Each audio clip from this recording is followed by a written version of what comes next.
Todo lo que te enseñaron sobre el origen del Vaticano es mentira. Pedro, ese pescador humilde que supuestamente fue el primer papa, nunca tuvo ese título. De hecho, durante los primeros 300 años del cristianismo, ni siquiera existían papas como los conocemos hoy. Entonces, ¿cómo se convirtió el Vaticano en la institución más poderosa de la historia occidental? La respuesta va a cambiar completamente tu forma de ver esta organización, porque lo que realmente pasó no tiene nada que ver con religión y todo que ver con el esquema de poder más brillante jamás ejecutado. En los próximos minutos vas a descubrir cómo un grupo de hombres creó la primera gran mentira de la historia occidental y cómo esa mentira se convirtió en la base del imperio que todavía controla las mentes de 1.3 mil millones de personas. Prepárate, porque esto va a destruir todo lo que creías saber.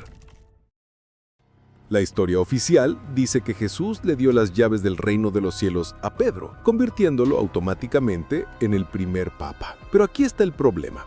No hay absolutamente ninguna evidencia histórica de que Pedro haya tenido autoridad especial sobre otros apóstoles. Los primeros cristianos eran comunidades descentralizadas, no había jerarquías, y muchas de estas comunidades estaban dirigidas por mujeres, algo que la iglesia posterior se encargó de borrar completamente de la historia. Entonces, ¿cuándo se inventó esta historia de Pedro como primer papa? En el siglo IV, cuando los líderes cristianos se dieron cuenta de que necesitaban legitimidad retroactiva para justificar su creciente poder político. Era una jugada genial, crear una línea directa de autoridad que se remontara al fundador de su religión, aunque esa línea fuera completamente ficticia. La llamaron sucesión apostólica, y era imposible de refutar porque no había registros escritos precisos de 300 años atrás. ¿Cómo pruebas que algo no pasó cuando no existía documentación? No puedes, y ellos lo sabían perfectamente. Esta primera gran mentira se convirtió en la base de todo su poder. La idea de que el poder religioso se transmite en una cadena ininterrumpida desde los apóstoles hasta el presente. Pero aquí viene la parte que te va a impactar.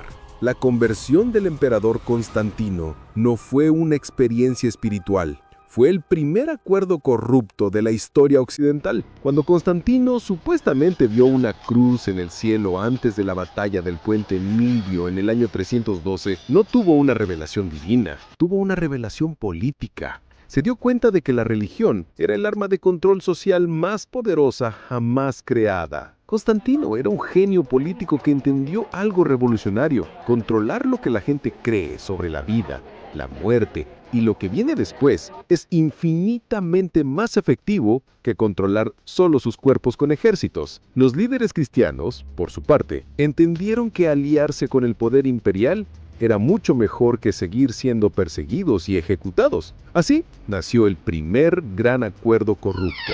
Constantino les daría protección, dinero y estatus oficial. Ellos, a cambio, bendecirían su gobierno y enseñarían que obedecer al emperador era obedecer a Dios. Pero aquí está el detalle más perturbador. Constantino nunca se bautizó como cristiano literalmente hasta su lecho de muerte. Durante toda su vida siguió adorando dioses paganos, acuñó monedas con símbolos paganos y mantuvo sus títulos religiosos paganos. Usó el cristianismo como herramienta política mientras personalmente nunca creyó en él. Cuando Roma cayó en el 476, ocurrió algo extraordinario. En lugar de desaparecer con el imperio, los líderes cristianos se convirtieron en los herederos del poder imperial. ¿Cómo lograron esta transición imposible?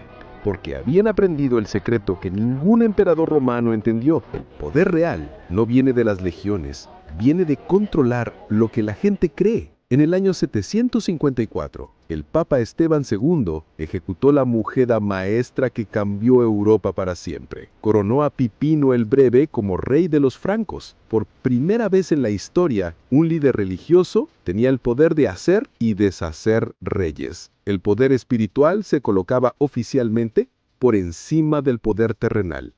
A cambio, Pipino le entregó algo revolucionario: territorio real, con ejércitos reales y poder político directo. Así nacieron los estados papales, pero también nació algo más peligroso: la idea de que los papas podían hackear a cualquier rey europeo con la amenaza de excomunión. Un rey excomunicado perdía automáticamente la lealtad de todos sus súbditos cristianos. Era un golpe de estado religioso. Habían creado el sistema de poder más sofisticado jamás visto: control absoluto sin responsabilidad directa. ¿Ven cómo todo cambió cuando conocen la otra mirada de esta historia? El Vaticano no fue fundado por pescadores humildes guiados por fe divina. Fue construido sobre la primera gran mentira de la historia occidental, perfeccionada a través del primer acuerdo corrupto entre poder religioso y político. Crearon un sistema donde podían controlar a reyes sin ser reyes, acumular riquezas sin ser mercaderes y ejercer poder absoluto sin rendir cuentas a nadie. Era el esquema perfecto. Pero esto que les acabo de contar es nada comparado con lo que hicieron después, cuando descubrieron que podían monetizar directamente la fe de la gente. En el próximo video les voy a revelar cómo el Vaticano inventó el negocio más rentable de la historia humana, vendiendo literalmente pedazos de papel que prometían la salvación eterna. Un negocio tan genial que generó fortunas equivalentes a billones de dólares actuales y que costó la vida de millones de personas. ¿Quieren que les muestre exactamente cómo funcionaba este sistema? Déjenme en los comentarios si esto los impactó tanto como a mí cuando lo descubrí. Y díganme, ¿habían escuchado antes que Pedro nunca fue oficialmente el primer papa? Porque si esto los sorprendió, esperen a lo que viene. La historia real del Vaticano es mucho más fascinante y perturbadora de lo que cualquiera se imagina.